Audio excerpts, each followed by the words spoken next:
서로 인사할까요? 사랑합니다. 축복합니다. 오늘 말씀 제목은 큰 구원의 은혜를 소홀히 여기지 마십시오. 큰 구원의 은혜를 소홀히 여기지 마십시오라는 제목으로 하나님의 말씀을 함께 나누기 원합니다. 우리 예수 그리스도로 말미암아 엄청나고 귀하고 놀라운 구원의 은혜를 받았습니다. 근데 우리 중에 어떤 분들은 이 구원의 가치를 잘 모르고 소홀히 여기는 분들도 계시죠. 너무나도 귀한 은혜인데 너무 쉽게 받았어요. 그렇기 때문에 이것이 소중한 것인가, 귀한 것인가 잘 모르는 경우가 많이 있죠. 우리 공기의 소중함 너무 잘 알고 계시죠. 그런데 잊고 살 때가 많이 있습니다. 왜냐하면 우리가 공기를 소중함이 너무나도 알고 이 귀한 것이 아는데도 불구하고 쉽게 누리고 있는 것이기 때문에 당연한 것이라고 생각합니다. 우리 물속에 들어간다면 2분, 3분 쉬지 못하면요, 산소가 없으면 이내 죽고 마는 것이죠. 공기의 소중함은 바로 공기가 있음으로 말미암아 우리 생명이 유지되는 거예요. 구원도 마찬가지죠. 구원의 은혜가 우리가 주어짐으로 말미암아 구원의 은혜를 우리가 누리고 살고 있습니다. 이것이 구원의 은혜를 누린다는 것 자체가 이것이 얼마나 놀라운 것인가를 잘 모르는 경우가 많이 있어요. 왜냐하면 구원의 은혜가 주어진 것 자체가 이것이 이미 당연한 것이라고 생각하는 경우가, 우리 이성적으로는 당연하지 않다고 생각하지만 마음속으로는 당연하다고 생각하는 경우가 많이 있다는 거예요. 근데 여러분 생각해 보십시오. 구원이 없다라는 것은요, 구원이 우리 가운데 구원의 은혜가 주어지지 않았다는 것은 없다는 것 정도가 아니라 반대로 무엇입니까? 지옥의 심판이 있다는 것이고 죄의 저주가 우리 가운데 임한다는 것 아니겠습니까? 상상만 해도 끔찍한 일들이 우리 가운데 벌어지게 되는 것이죠. 그렇기 때문에 여러분, 구원의 가치와 이 구원의 은혜, 이것이 얼마나 놀라운 것인가를 늘 떠올리시면서 우리 예배하며 찬양하며 감사하는 우리 성도들 될 수 있기를 주님으로 축복합니다. 히브리서가 기록된 당시에도 이런 일이 일어났습니다. 그때는 예수님을 믿는다는 이유로 수많은 유대인 그리스도인들이 핍박을 받았고 박해를 받았고 온갖 회유와 협박 앞에 놓여졌습니다. 종교를 갖는 정도가 아니고요, 기독교 신앙을 갖는다는 것은 목숨을 내어 걸어야 되는 것이고, 기독교 신앙을 갖는다는 것은 그 유대교 사회 공동체로부터 축출당하고 여러분 쫓겨남을 감수하는 일이었습니다. 심지어 박해를 받고 원형 경기장에서 짐승의 밥이 되는 그 위험까지도 감수해야 되는 일이 뭐예요? 바로 예수를 믿는 신앙 아니겠습니까? 그러니까 그들은요, 수많은 박해하에 놓여지게 되었죠. 그러다 보니까 그 박해를 견디지 못해서 예수 믿기를 포기하고 다시 유대교로 돌아가는 이들이 참 많았다는 것입니다. 그들에게 이 편지를 쓰고 있는 것이 오늘 히브리서 말씀이에요. 특세 때문에 사실 히브리서 앞부분을 살펴보지 못해서 오늘 말씀을 함께 살펴보게 되는데, 히브리서는 그렇기 때문에 그런 급박한 상황에서 너희가 믿고 있는 예수 그리스도, 너희가 믿고 있는 십자가 복음이 얼마나 귀하고 놀라운 것인가를 깨닫다 했던 것이죠. 구약의 그 제사장과는 비교할 수 없는 우월하신 그리스도, 아론보다도 우월하신 그리스도, 모세보다도 우월하신 그리스도, 율법보다도 우월하신 그리스도를 끊임없이 부각시키고 강조하고 있는 것이 히브리서 말씀인 거예요. 그렇기 때문에 오늘 말씀을 통해서 우리가 다시 한번 우리가 마음 가운데 깨달아야 할 것은, 우리가 믿는 예수 그리스도가 얼마나 어떤 분이신지, 또 우리가 받은 구원이 얼마나 소중한지, 또 왜 박해를 받으면서도 불구하고 고난과 핍박과 역경이 있다 할지라도 우리가 가진 이 신앙을 포기해서는 안 되는지를 말씀 가운데 깊이 있게 묵상하시기를 주님으로 축복합니다. 우리 세 가지 영적 교훈을 함께 나누기 원하는데요. 첫 번째, 따라할까요? 들은 것에 더욱 유념하라. 들은 것에 더욱 유념하라는 것입니다. 어떻게 예수를 믿고 구원받은 사람이 이제 예수 안 믿겠다 할 수 있을까요? 여러분 같으면 그럴 수 있겠습니까? 결코 그럴 수 없는 것이죠. 우리가 받은 구원이 얼마나 큰 은혜인데 구원을 포기하고 여러분 예수를 떠나겠습니까? 그런데 그 당시에 유대인 그리스도인 중에는 그런 이들이 있었다는 것입니다. 히브리서 저자는 이런 사실을 주의 깊게 살펴보다가 사람들이 교회를 떠나고 신앙을 떠나고 교회를 떠나는 이유가 다른 것이 아니라 박해가 심해서가 아니라 라는 것을 깨닫게 됩니다. 실상은 뭐예요? 십자가 복음을 잘 알지 못하는 것이고, 이 진리를 제대로 알지 못하는 것이고, 우리가 받은 이 큰 구원의 은혜가 얼마나 놀라운 것인가, 큰 은혜인가를 알지 못하기 때문에 이 신앙에서 떠나간다라고 결론 내리며 이 사실을 이야기하고 있는 것입니다. 여러분, 우리가 얻은 구원, 이것이 얼마나 엄청난 것이며 귀중한 것인지를 알지 못하기 때문에 교회를 떠나고 신앙을 떠난다는 얘기입니다. 만약 우리가 믿는 예수님이 누구신지, 우리가 이 얻은 이 구원이 얼마나 놀라운 것인지를 정말 안다면, 진짜 안다면 누가 그 예수님을 떠날 수 있겠습니까? 1절 말씀을 보도록 할까요? 시작. 그러므로 우리는 들은 것에 더욱 유념함으로 우리가 흘러 떠내려가지 않도록 함이 마땅하니라. 여기에 보면 우리가 들은 것에 더욱 유념함으로, 들은 것에 유념함으로, 들은 것이 뭘 말합니까? 복음을 의미하죠. 여러분, 십자가 복음을 의미하는 것이고 진리를 의미하는 거예요. 그 예수 그리스도를 통해 나타난 하나님의 최종적인 계시, 십자가 복음을 의미합니다. 이 복음은 그의 제자들과 수많은 증인들을 통해서 우리에게 들려진 것입니다. 그렇기 때문에 십자가 복음에 더욱 유념하여 마음을 두고 집중하여서, 다시 말한다면 십자가 복음을 굳게 붙잡아서 흘러 떠내려가지 말도록 하여야 하라, 이 말씀을 우리에게 주고 계신 건 아니겠습니까? 흘러 떠내려간다, 이 말을 주의해 보십시오. 이 말은요, 그 당시 여러 가지 유형의 상대였던 이 표현입니다. 사람이나 짐승이 길을 가다가 발이 헛디뎠어요. 그래서 여러분, 웅덩이에 빠진다든지 빨래를 하다가, 설거지를 하다가 미처 주의 깊게 하지 못하다가 끼고 있었던 반지가 신음물에 떠내려가는 일이 벌어졌습니다. 뿐만 아니라 어떤 일을 무의식적으로, 어떤 일을 말하지 말아야 되는데 무의식적으로 말해버렸을 때 쓰는 표현이 이 표현이에요. 특별히 가장 현장감 있는 사용으로는 뱃사공이, 여러분, 바람이 불 것을 소리하여서 밧줄을 느슨하게 묶어놓았다가 결국 배가 정박지에서, 부둣가에서 떠내려가는 그 일에 이 단어를 사용했던 것을 보게 되는 것이죠. 태풍이 올 것을 안다면 어떻게 합니까? 밧줄을 더 든든하게 메워야 되지 않겠습니까? 그런데 여러분, 배를 정박해놨는데 밧줄을 느슨하게 묶어놓음으로 말미암아 흘러 떠내려가는 일이 벌어지게 되는 것이죠. 이 말씀이 의미하고 있는 의미가 무엇이겠습니까? 우리 신앙생활이요, 여러분, 느슨하게 잠자고 있고 주의 깊게 신앙생활을 하지 않으면 흘러 떠내려갈 수 있다라는 거예요. 여러분, 우리가 신앙생활은요, 고의적으로 탈선하는 것이 아닙니다. 나 이제부터 예수 안 믿어, 신앙생활 이제 덜 할 거야, 결심해서 되는 것이 아니라는 거예요. 나도 모르게, 나도 모르는 사이에 믿음이 떨어지는 경우가 많다는 것이죠. 원래는 신앙이 참 순수했고 또 나름대로 열심히 봉사했고 활동했던 사람이 언제부터인가 이상하게 교회로부터 멀어지고 신앙생활의 행동감도 사라지고 신앙생활의 어떤 그 열의도 식어지고 냉랭한 신앙으로 퇴보하게 됩니다. 은혜를 잃는 만큼 주님과도 멀어지고 목회자나 다른 헌신하는 일들과도 서먹서먹한 관계로 전락될 수 있다는 것입니다. 이와 같이 구원의 감격을 잃어갈 때, 신앙의 침체기를 맞이할 때 우리가 돌아가야 될 자리는 어디겠습니까? 여러분, 1절 말씀을 다시 한번 봅니다. 그러므로 우리는 들은 것에 더욱 유념함으로, 어디에 유념하셔야 돼요? 들은 것, 말씀의 자리로 돌아가셔야 한다는 것입니다. 다시 말씀의 자리로 돌아가야 합니다. 말씀에 집중하여 마음을 기울이고 관심과 주의를 기울여야 하는 것이죠. 베드로서 1장 19절 말씀을 한번 보십시오. 시작. 또 우리에게는 더 확실한 예언이 있어 어두운 데를 비추는 등불과 같으니 날이 새어 샛별이 너희 마음에 떠오르기까지 너희가 이것을 주의하는 것이 옳으니라. 여러분, 캄캄한 이 세상 아닙니까? 한치 앞도 내다볼 수 없는 이 바로 이 캄캄한 미래, 정말 미래 가운데 놓여져 있는 이 세상 아니겠습니까? 우리가 정말 주의 깊게 내딛지 않는다면 헛디뎌서 결국 넘어지고 쓰러질 수밖에 없는 것이 아니겠습니까? 그렇기 때문에 우리에게 필요한 것이 뭐예요? 우리의 앞길을 비춰주는 등불이 필요하죠. 빛이 필요합니다. 그래야 그 빛을 따라 헛디디지 않고 실족하지 않고 그 길을 걸어갈 수 있는 것 아니겠습니까? 그것이 뭐예요? 하나님의 말씀이죠. 그죠?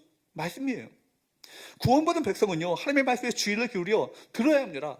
매일 말씀을요, 매일같이 들어야 하는 거예요. 말씀을 계속해서 매일같이 묵상해야 합니다. 매일매일 말씀을 붙잡아야 하는 것이죠. 뷔페 가서 이것저것 시켜 먹었다고 그 다음날도 안 먹을 수 있습니까? 그렇지 않죠. 저는 뷔페 가면 사명감을 갖고 먹습니다. 본전을 뽑으려고. 근데 그러면 그 저녁은 안 먹어요. 저녁을 안 먹는데 그 다음날까지 안 먹을 수 있어요? 그럴 수 없죠. 여러분, 한 주일 한 달을 배부르는 게 아니죠. 시큼 먹었다고. 아무리 좋은 음식을 먹어도 매일매일 먹어야 그 양식이 나에게 살이 되고 피가 되어지고 영양분이 자양분이 되는 거예요. 생명력을 유지할 수 있는 것입니다. 그러므로 로마서 10장 17절 말씀을 한번 보십시오. 시작. 그러므로 믿음은 들음에서 나며 들음은 그리스도의 말씀으로 말미암았느니라. 오늘 우리 믿음이 생긴 것이 언제인지를 생각해 보십시오. 들음은 어디서 나요? 믿음은 어디서 나요? 들음에서 난다. 들음은 어디에서 난다고요? 그리스도의 말씀에서 난다. 이 얘기는 뭐예요? 믿음은 뭐로 말미암아 난다는 것입니까? 그리스도의 말씀을 들음으로 말미암아 우리 믿음이 생겨난다는 거예요. 그냥 왔다 갔다 해서는요, 믿음이 잘하지 않아요. 말씀을 듣는 가운데 믿음이 생기고, 듣는 가운데 그 말씀을 묵상하며, 그 말씀을 적용하며, 그 말씀을 실천하며, 그 말씀을 순종하는 삶 가운데 우리 믿음이 자라게 되는 것입니다. 여러분, 믿음은 들음에서 나오고, 들음은 그리스도의 말씀으로 말미암는다. 그러니까 여러분, 추석 주간에도 생명의 삶을 묵상하셔야 합니다. 특세 때문에 생명의 삶을 좀 이렇게 쉬었더니요, 금요일날 주에서 보니까 24회더라고요. 보통 130회, 150회 정도가 보통 성도들이 그걸 듣는데 24회. 경각심이 오는 거예요. 이거 특세를 괜히 했나 싶을 정도로 성도들이 말씀에서 떠나 있는 삶을 살고 있는 건 아니겠어요? 말씀을 자꾸 들어야 하고, 말씀을 주위에서 들어야 합니다. 그 말씀을 끊임없이 묵상하고, 또한 목장에서 묵상한 말씀을 서로 나누는 가운데 믿음으로 서로 격려하고, 내가 적용한 말씀, 내가 막 묵상한 말씀, 이 말씀대로 제가 살아봤더니 이런 놀라운 간증들이 목장 안에서, 이 공동체 안에서 이루어지게 될 때 서로의 약한 믿음을 서로 보듬어주고 세워주며 또 함께 격려하며 믿음으로 세워지는 놀라운 역사가 나타나는 건 아니겠습니까? 그러니까 목장에서요, 적용한 말씀을요 함께 나누는 것이 참 중요해요. 말씀을 받은 말씀을 내게 하나님의 말씀이 어떻게 내가 들려졌는지 적용되어지며 실천하며 순종했던 그 적용들이 우리 가운데 풍성하게 나눠지게 될 때 정 영적 부패가 되는 거 아니겠어요? 사랑하는 여러분, 우리는 히브리서가 기록된 시대와 비교할 수 없이 많은 도전 앞에 놓여져 있습니다. 우리를 둘러싼 세속 문화와 거짓 교리, 그리고 악한 풍습들은요, 우리 삶의 구석구석에 여러분 영향을 미치고 있습니다. 사실은 모든 것이 풍요해졌고 부유해졌고 넉넉해졌지만 사실 영적으로는 참 위험한 시대 가운데 살고 있는 건 아니겠어요? 뿐만 아니라 영적인 관점을 통해서 우리가 보게 되면, 영적인 눈을 뜨게 된다면 사탄 마귀가 두루다니며 삼킬 자를 찾고 있다는 것입니다. 여러분, 베드로전서 5장 8절 9절 말씀을 보도록 합니다. 시작. 근시하라, 깨어라. 너희 대적 마귀가 오른 사자같이 두루다니며 삼킬 자를 찾나니 너희는 믿음을 굳건하게 하여 그를 대적하라. 이는 세상에 있는 너희 형제들도 동일한 고난을 당하는 줄을 알미라. 여러분, 우리가 흔들리는 이 세상에서 요동하고 안정되지 못하는 모습으로 살아가게 될 때 우리는 누구의 밥이 돼요? 마귀의 밥이 된다는 거예요. 영적인 눈을 떠서 보셔야 합니다. 지금 여러분, 사탄 마귀가요, 지금 사자가 이 가운데로 두루다니면서 울렁거리면서 다니면서 삼킬 자를 찾고 있다는 얘기 아니겠어요? 여러분, 그 영적인 세상을 우리가 똑똑히 보게 된다면 얼마나 끔찍한 일이 이 세상 가운데 벌어지고 있습니까? 그때 어떻게 하셔야 돼요? 개 한 마리가 여러분 가까이 와도요, 우리 피하면서 경계심을 갖지 않습니까? 그런데 사탄 마귀가요, 우는 사자처럼 울렁거리면서 삼킬 자를 찾고 있는데 우리가 깨어있지 않는다면, 영적인 잠을 자고 있다면, 경각심을 가지고 이 말씀에 집중하여 살지 않는다면 이내 우리는 사탄의 밥이 되고 말 거예요. 그러므로 여러분, 마귀는요, 삶이 불안정한 사람을 찾습니다. 그러므로 신앙이 안정화되지 않고 늘 요동하는 사람은요, 마귀의 밥이 될 수밖에 없어요. 시험 드는 사람이 꼭 시험 들어요. 왜 그래요? 믿음으로 굳건하게 그 마음을 지키지 않으니까 시험의 거리에 우리 삶 가운데는요, 시험거리가 늘 도처에 있습니다. 그때마다 마귀의 밥에 혹소무책으로 내 영혼을 내어주는 것 아니겠습니까? 사랑하는 여러분, 이런 영적 상황에 대해서 눈이 열려야 합니다. 대적 사탄 마귀가 나를 노리고 있다. 그러므로 믿음을 굳건하게 해서 마음을 여러분 굳건히 잡고 믿음을 가지고 마귀를 대적하는 삶을 살아가시기를 주부로 축복합니다. 우리 금요일날 우리 김사원 목사님 말씀을 전하셨잖아요. 하나님 나라를 향해서 가는데 우리 삶 가운데 가장 우리 방해하는 것이 뭐예요? 낙심이에요. 사탄 마귀가 우리를 통해서 공격하는 건 뭐예요? 낙심이에요. 우리 마음을 무너뜨리게 만드는 거예요. 마음이 무너지면 다 무너지는 건 아니겠습니까? 그러니까 마음을 무너지게 만들어서 낙심케함으로 말미암아 하나님 나라의 비전과 꿈을 향해서 나아가는 것을요 방해하도록 만든다는 얘기 아니겠어요? 믿음을 굳건하게 지키기 바랍니다. 그리고 마귀를 대적하기 바랍니다. 영적 전쟁에서 믿음으로 승리하는 우리 저와 여러분 되시기를 주로 축복합니다. 관건은 그렇다면 이 믿음을 어떻게 굳건하게 할 수 있을 것인가예요. 그렇죠? 우리 믿음은요, 무엇을 통해서 굳건하게 될 수 있습니까? 말씀을 통해서 굳건하게 되는 거예요. 마귀는 지금도 삼킬 자를 찾아 두루다니고 있습니다. 지금도 여러분 예배 시간에요, 여러분 말씀에 집중하지 않도록 마귀가요, 여러분을 공격하고 있다는 것을 알고 계십니까? 그렇기 때문에 우리가 들어오고 있다면, 잠을 자고 있다면요, 마귀의 밥이 될 수밖에 없는 거예요. 신앙생활을 잘하는 사람은요, 기본기가 탄탄합니다. 한결같습니다. 자기 기분과 감정에 좌우되지 않습니다. 은혜가 없어도요, 은혜의 자리를요, 은혜의 자리에 앉는 것을요, 포기하지 않아요. 은혜의 자리를 지키는 거예요.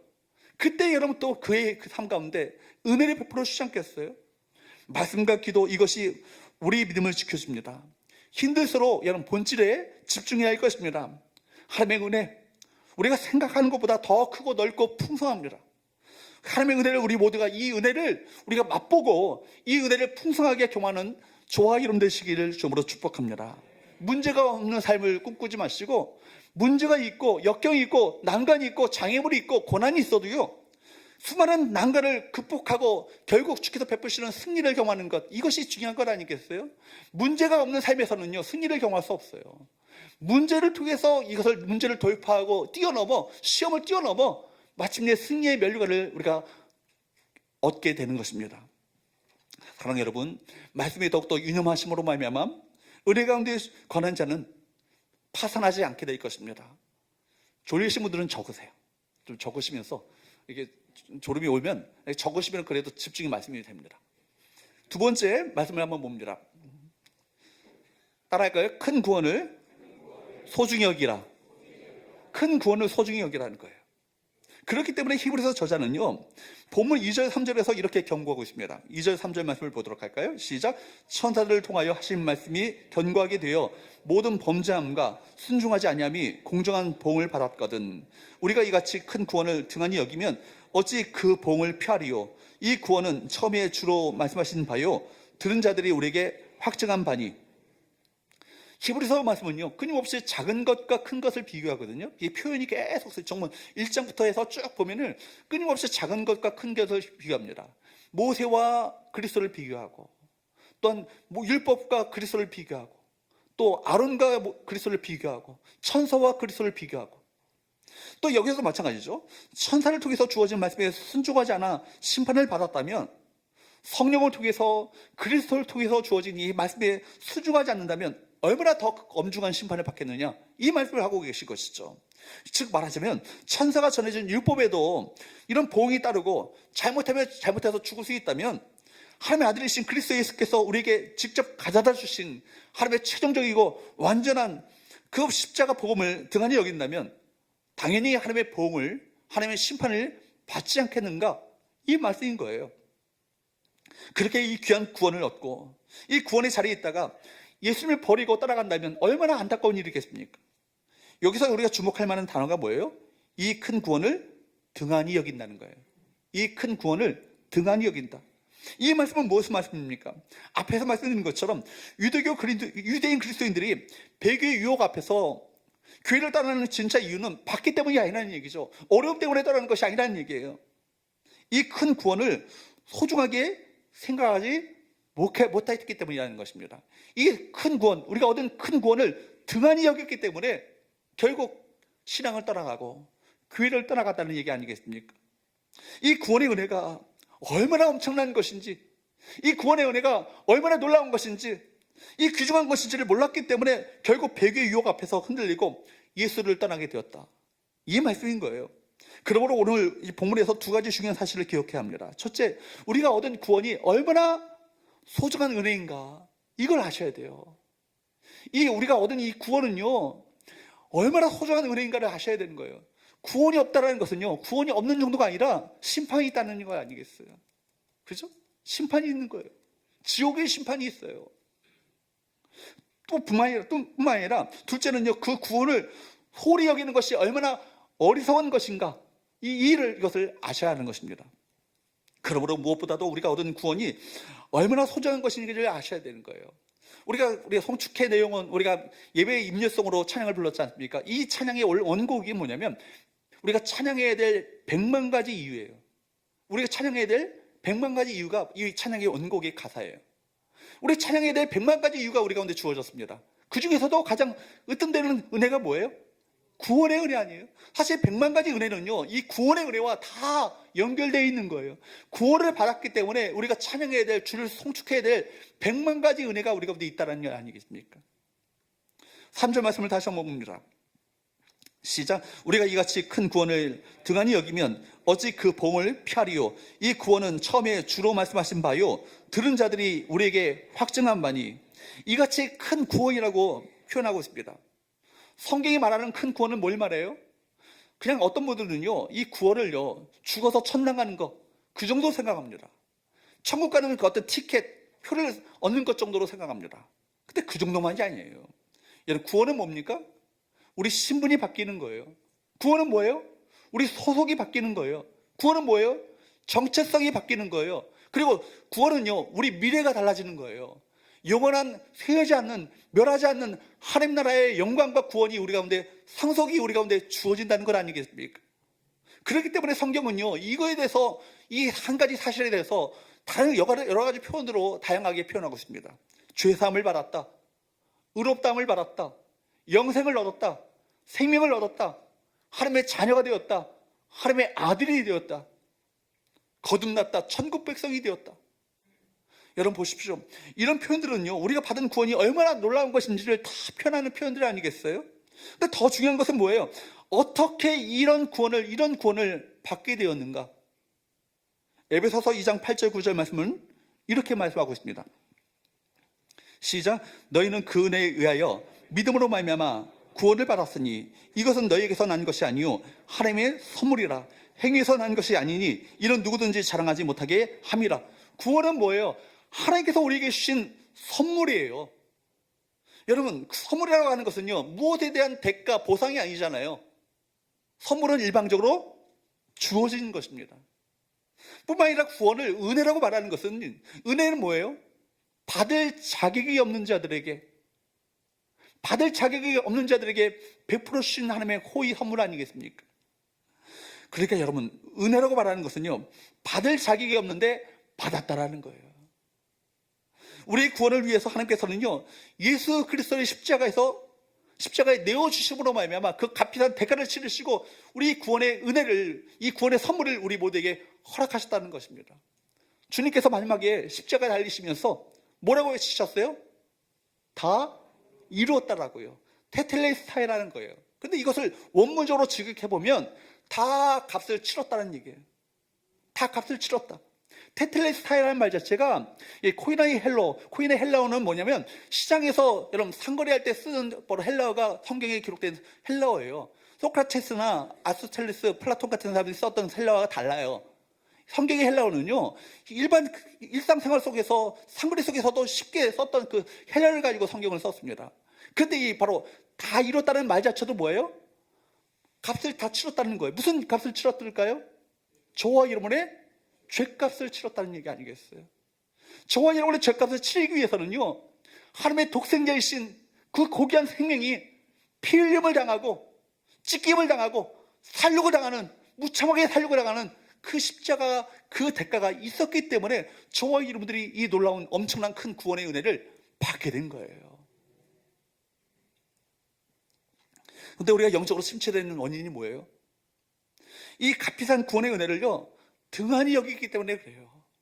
값비싼 은혜를 값비싸게 알아보지 못하고 싸구려 은총처럼 생각하기 때문에 우리가 신앙이 침체되는 것입니다. 독일의 신학자요 순교자였던 디트리 보네퍼는요, 이런 얘기를 했어요. 교회가 사회로부터 사회에 영향을 미치지 못하고 교회가 침체되는 이유가 다른 것이 있지 않다. 바로 싸구려 은혜에 대한 바로 그 개념 때문에 교회가 침체되고 있다는 얘기 아닙니다. 그래서 이렇게 하죠. 회개 없는 용서, 십자가 없는 은혜, 희생이 없는 제자도, 축복받기를 원하지만 희생을 거부하는 성도들, 생활이 없는 신앙, 이것이 바로 값싼 은혜라는 거예요. 여러분, 값싸게 우리가 주어짐을 받았지만, 거저 받았지만 사실은 이 값싼 은혜가 아니잖아요. 고귀한 은혜잖아요. 값비싼 은혜잖아요. 큰 구원이잖아요. 값비싼 은혜가 우리 가운데 주어졌는데 불구하고 이것을요, 값싼 은혜로 알아먹는 교회와 성도는요, 반드시 내리막길로 걸을 수밖에 없습니다. 세상에서 가장 값비싼 희생이 치러지고 가장 큰 대가가 지불된 큰 구원의 은혜를 받았음에도 불구하고 싹으로 물건을 받은 것처럼 생각한다면 여러분, 저와 여러분에게 이것이 치명적인 어리석음이 되겠습니까? 십자가 은혜가 얼마나 커요? 이 십자가의 은혜로 인해서 우리가 죄에 대해서 치러야 될 대가는 더 이상 남아있지 않게 되었습니다. 그리스도의 십자가의 죽음으로 말미암아 충분합니다. 우리가 구원을 얻기 위해서 더 이상 져야 될 짐이 없게 된 것이죠. 그런데 여러분, 그 당시 유대인들은요, 이걸 알지 못하는 거예요.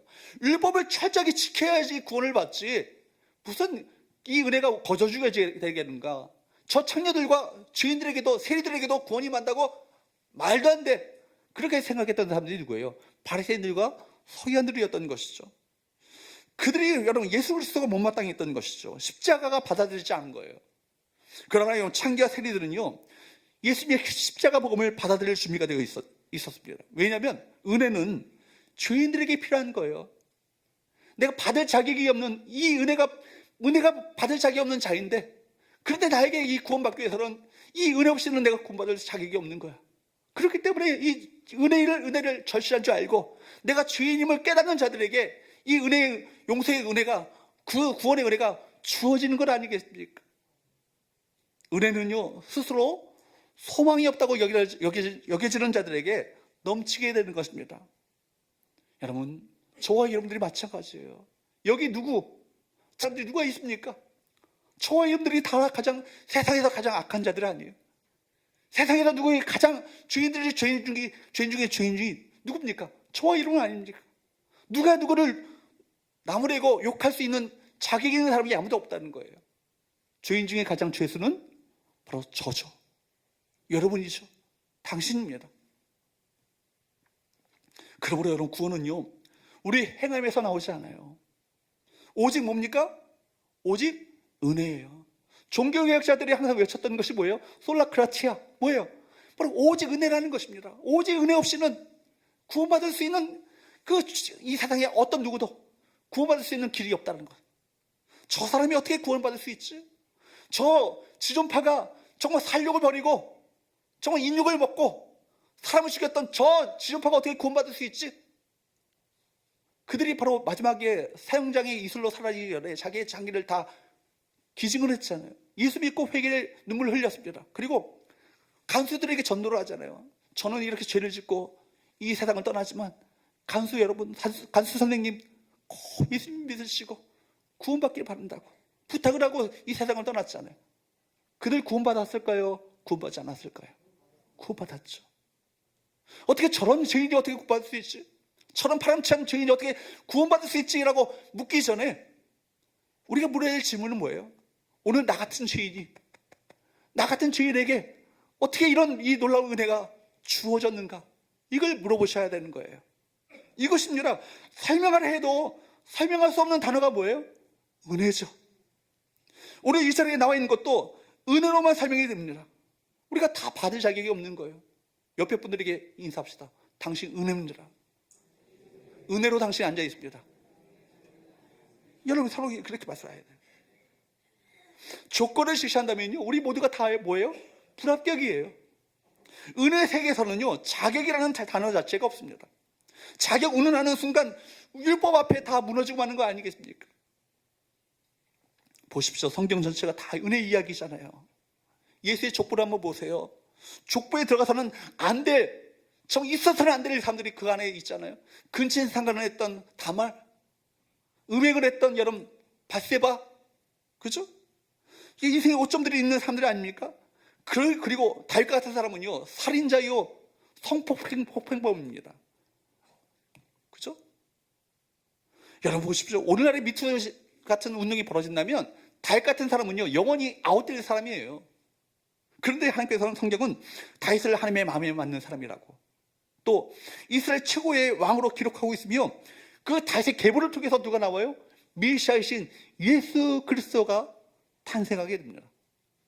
우리도 마찬가지죠.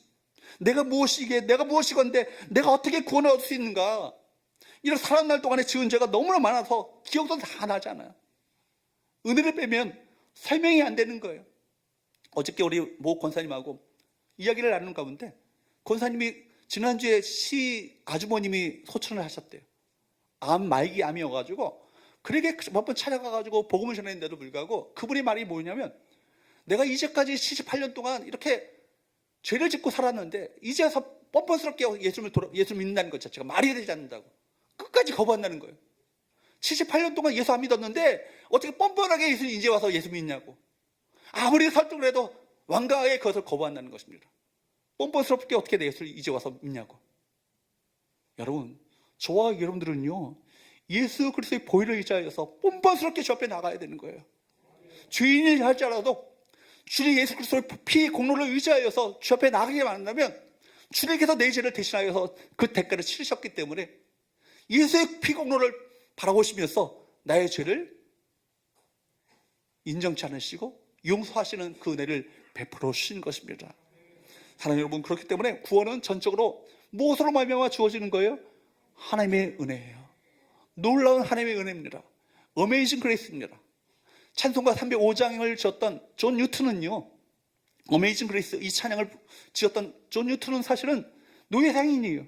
수많은 노예들을 죽였고요, 수많은 노예들을 정말 아버지가 팔아넘겼던 정말 가장 파렴치한 그런 죄인 중에 괴수가 누굽니까? 존 뉴턴이었어요.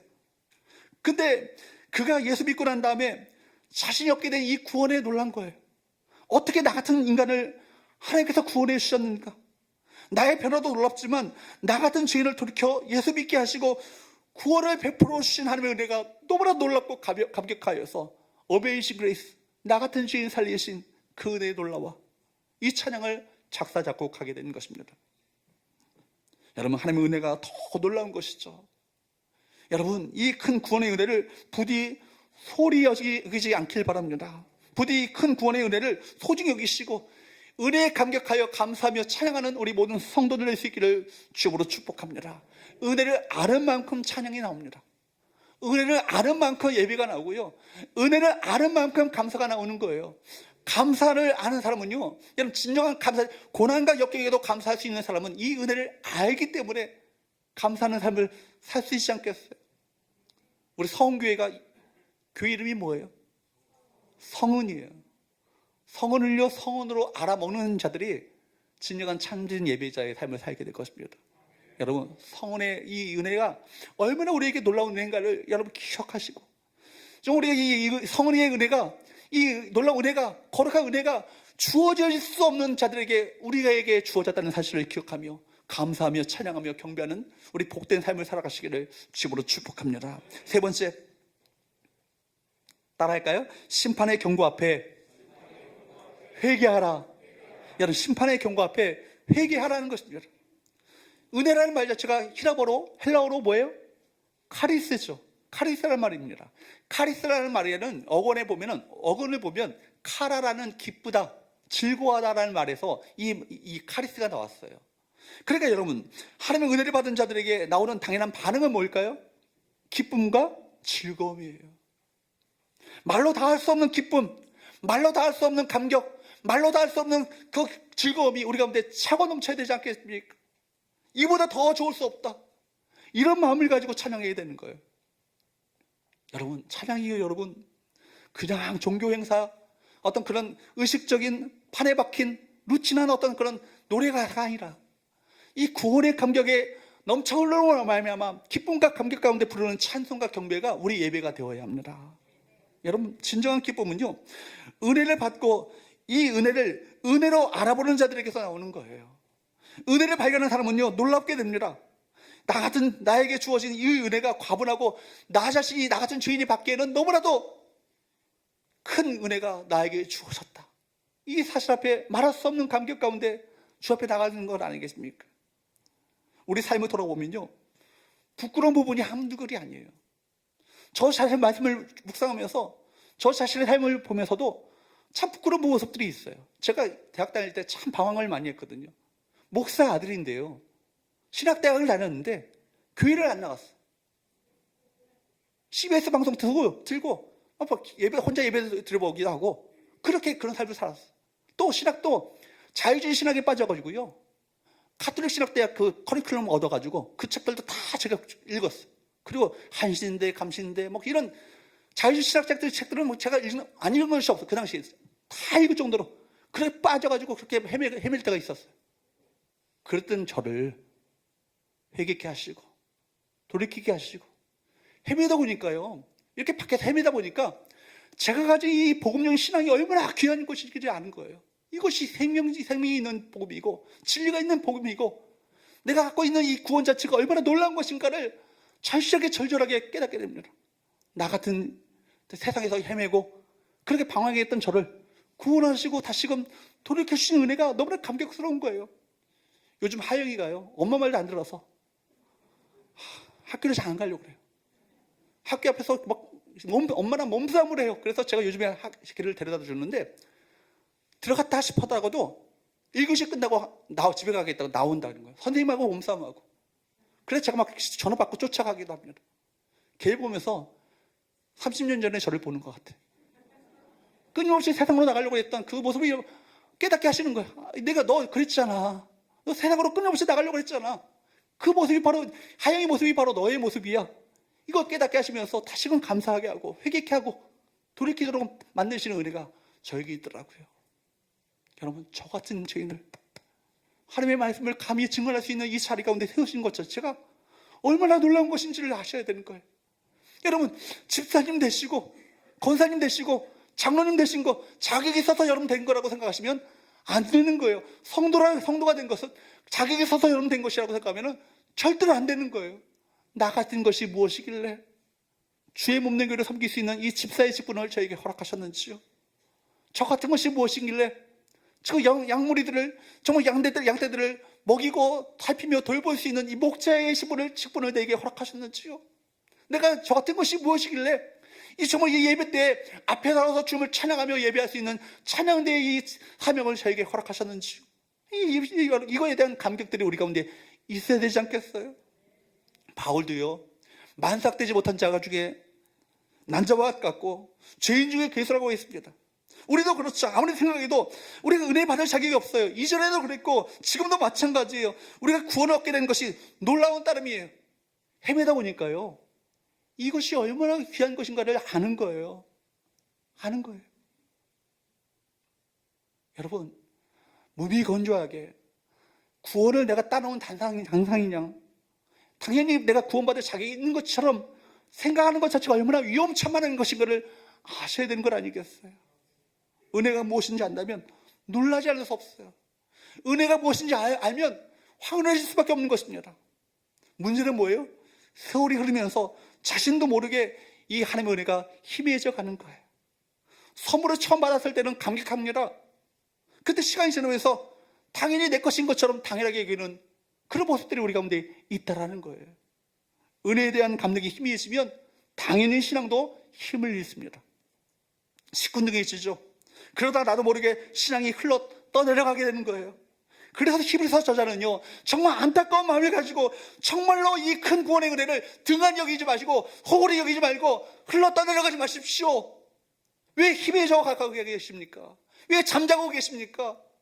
영적으로 왜 힘을 잃고 있습니까? 이런 얘기를 하고 있는 건 아니겠어요? 1절과 3절 말씀을 한번 보십시오. 시작. 그러므로 우리는 들은 것에 더욱 유념함으로 우리가 흘러 떠내려가지 않도록 함이 마땅하니라. 우리가 이같이 큰 구원을 등한히 여기면 어찌 그 보응을 피하리요.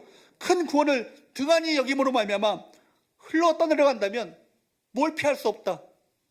보응을 피할 수 없대요. 보응이 뭐예요? 심판이잖아요. 이것이 히브리서 말씀이 우리에게 주는 경고입니다. 요한계시록 3장 1절 말씀에 보면 예수께서 사도교회를 향해서 책망하시죠. 3장 1절 말씀을 보도록 합니다. 요한계시록 시작. 사도교회 사자에게 편지하라. 하나님의 7영과 7별을 가지신 이가 이르시되 내가 내 행위를 아노니 내가 살았다는 이름을 가졌으나 죽은 자로다. 사도교회 사자는요, 사도교회 목회자를 말하는 거예요. 뭐라고 편지합니까? 하나님의 7영과 7별을 가지신 이 누구예요? 예수님이시죠. 예수님께서 직접 경고하십니다. 뭐라고 합니까? 내가 내 행위를 아노니 내가 살았다는 이름을 가졌으나, 사실은 실상은 뭐라요? 죽었다. 죽은 자로다. 내가 살았다는 이름을 가졌다라는 말을요, 영어 성경을 보면 이렇게 번역하고 있습니다. 너는 살아있다는 명성을 가졌다. 너는 생기 있고 열정이 있다는 명성을 가졌다. 그러니까 이 살았다는 이름을 가졌다는 것은 살았다는 이름을 가진 게 아니라 살아있다라고 많은 사람들이 그렇게 인정하는 평판이 자자한 교회였다는 거예요. 명성이 자자한 교회라는 것입니다. 자기들이 스스로 생각하기에 살아있다고 생각했을 뿐만 아니라 다른 교회들이 다 볼 때 저 교회는 좀 삐까뻔쩍하고 저거 대단한 교회야. 많은 교회가 모이고 많은 사람들이 모이고 저렇게 정말 그 교회가 활발한 활동을 하고 있다고, 그렇게 명성이 자자했던 교회가 그 교회예요. 다른 사람이 다 인정하고 알아줬던 교회가 라는 얘기입니다. 그런데 여러분, 예수의 관점은요 완전히 달랐어요. 뭐라고 하십니까? 너희는 살았다는 이름을 가졌으나 뭐라고요? 실상은 죽은 자로다.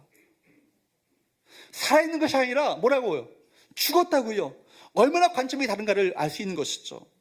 그런데 왜 그들이 주님께로부터 죽었다고 평가받았을까요? 지금 안 믿는 사람들한테 말하는 게 아니잖아요. 교회에게 말하는 것이고 교회 성도들에게 말씀하시는 거예요. 그들에게는 영적 몸부림도, 영적인 갈망도, 영적인 갈급함도 없었던 것 같아요. 살아있어야 여러분 배고픔을 느끼잖아요. 살아있어야 여러분 갈급함도 느낍니다. 살아있어야 목마름도 느끼죠. 살아있어야 아픔도 고통도 느끼는 거예요. 문둥병이 왜 무서워요? 나병이, 한센시병이 왜 무섭습니까? 고통을 느끼지 못하고 살점이 떨어져 나가는 거예요. 피부가 괴사가 되면요, 여러분 이것은 아파야 정상 아니겠어요? 아픔 느끼지 못하는 것은 뭐예요? 괴사가 된 거예요. 죽은 거예요. 죽었기 때문에. 그 요한계시록 3장 2절 3절 계속 봅니다. 시작. 너는 일깨어 그 남은 바 죽게 된 것을 굳건하게 하라.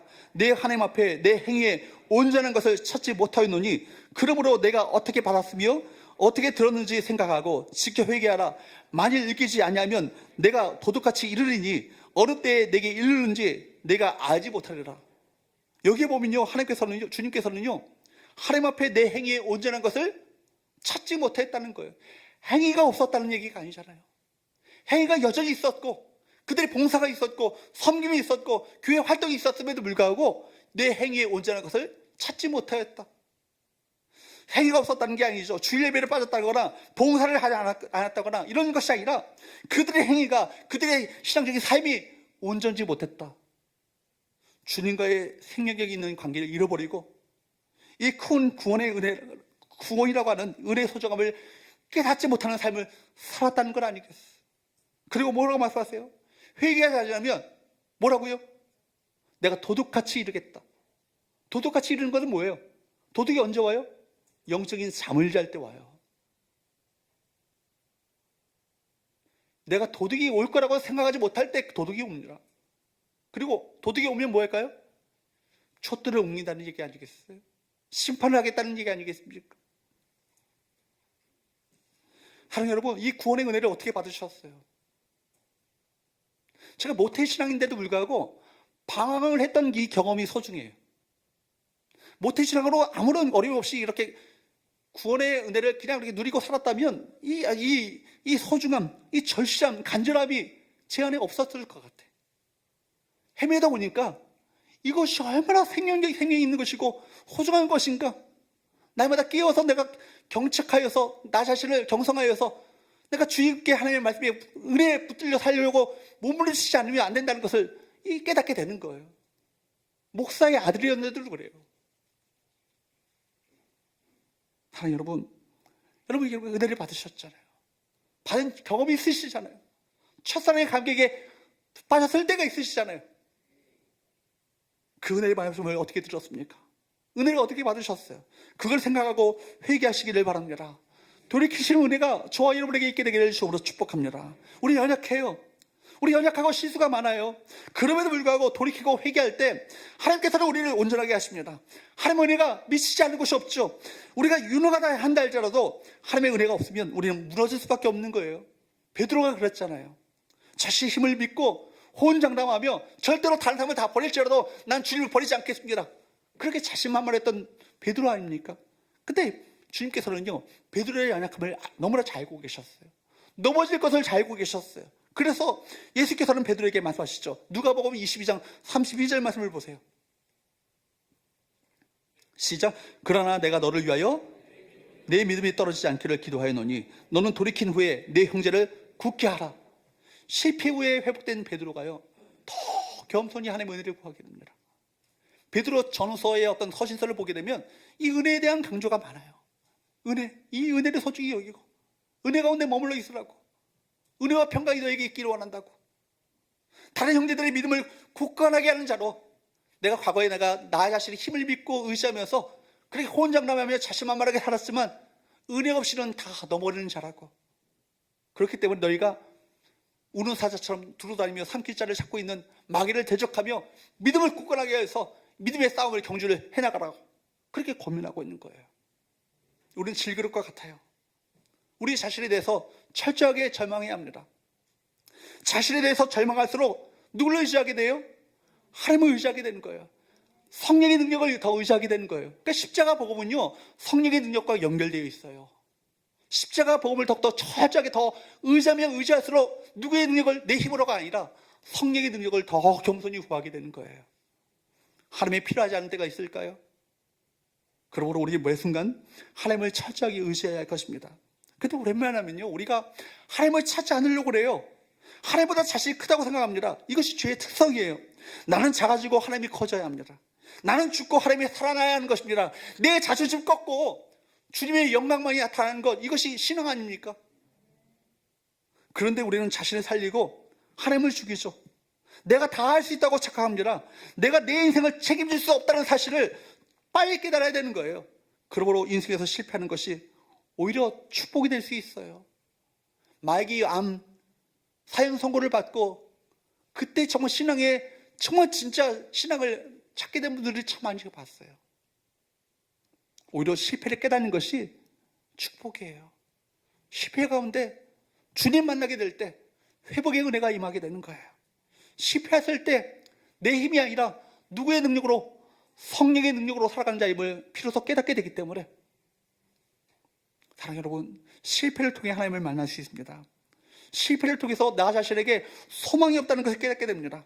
자신에게는 선한 것이 없다는 것을 깨닫게 되죠. 그러므로 하나님을 의지할 수밖에 없다는 것을 비로소 절실하게 깨닫게 되는 거예요. 우리는 약해요. 그러므로 우리는 하나님을 바라야 합니다. 하나님께 매달려야 합니다. 나 자신에게 소망이 없고 절망할수록 하나님을 붙잡아야 할 것입니다. 사는 길이 어디 있어요? 승리하는 길이 어디 있습니까? 하나님께 있습니다. 그것을 적극적으로 선택하는 저와 여러분 되시기를 주으로 축복합니다. 여러분, 우리에게 큰 구원의 은혜가 주어졌잖아요. 자격이 없고 공로 없고 내세울 건 없는데 정말 전적인 은혜로 말미암아 이 구원의 은혜가 우리 가운데 주어졌습니다. 그러므로 우리가 죽을 때까지 그분의 은혜 앞에 사로잡힌 자로 살아간다면 우리 구원은 결코 흔들릴 수 없습니다. 하나님의 설명할 수 없는 은혜를 받은 자로서 이 하나님의 사랑 앞에 항복하시고 나가시는 저와 여러분 되시기를 주으로 축복합니다. 내가 마땅히 받은 은혜를 받은 것처럼 이 은혜에 익숙한 자로 살아가지 마시고 은혜 앞에 날마다 새롭게 감격하시고 감사하시고 떨리는 마음을 가지고 이 은혜 앞에 찬양하며 경배하며 나가는 우리 모든 성도들 될 수 있기를 주으로 축복합니다. 기도하겠습니다. 하나님 아버지,